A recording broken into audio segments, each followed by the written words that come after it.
Let's talk about Python packages. So at some point, you're going to write Python code, methods, classes, and so on that are closely related to each other that you want to wrap it around into a box or a container of some sort that you want and give it to somebody else to use. When I say containers, it's not about Kubernetes or Docker containers. I literally just an analogy, meaning that you want to wrap something around and then give it to somebody else to use, or give it up to the world to use as on a publish on PyPI. So there are two resources that I feel is a good resource to read on packages. One is from the Python documentation on modules, but when you scroll down on modules, it will gradually lead to packages.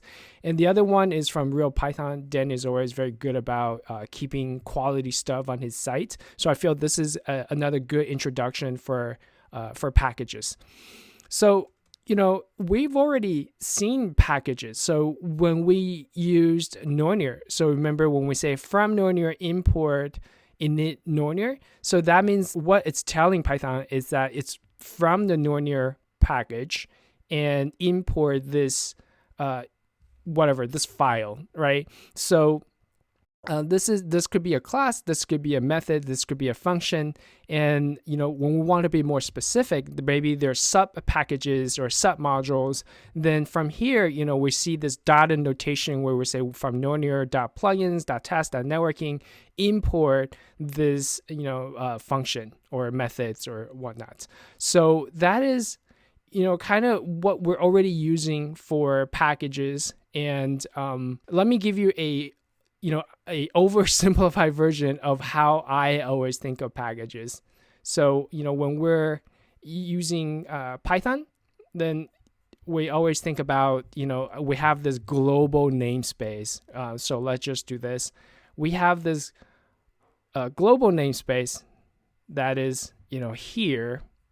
And when we want to use somebody else's code, we could say, hey, give me somebody else's code that's like a red square, and within that red square I might have another yellow thing that I really wanted to use, right? So that is when we say import Nornir, and then so when we refer to the yellow thing, like that's just pretend Nornir is this red thing, that we would just say Nornir yellow, right?